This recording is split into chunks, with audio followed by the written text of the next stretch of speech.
अस्सलाम वालेकुम दोस्तों। भारत की कश्मीर के अंदर खुफिया चौकी जैसे रोजाना कश्मीर में हमले हो रहे थे, उस चौकी को आज पाक फौज ने तबाह कर दिया।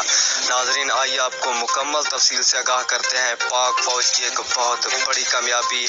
नाजरीन, सबसे पहले अगर आपने अभी तक भी चैनल को सब्सक्राइब नहीं किया तो सबसे पहले चैनल को सब्सक्राइब करके वीडियो को लाइक जरूर कर दें। नाजरीन, जिस चौकी से रोजाना पाक फौज पर हमले होते थे कश्मीर में और रोजाना हमले होते थे, उस चौकी को पाक फौज ने तबाह कर दिया। कमर जवेद बाजवा का कहना है कि अब भारत को नया सबक सिखाने का वक्त आ गया। अब भारत को ऐसा सबक सिखाएंगे कि अब भारत जिंदगी भर नहीं भूलेगा। भारत की अब चीखें निकल गई हैं क्योंकि उनकी एक खुफिया चौकी तबाह हो चुकी है। चीफ कमर जवेद बाजवा ने भी एक बहुत बड़ा ऐलान कर दिया है कि अब भारत की उल्टी गिनती शुरू। अब भारत को एक मर्तबा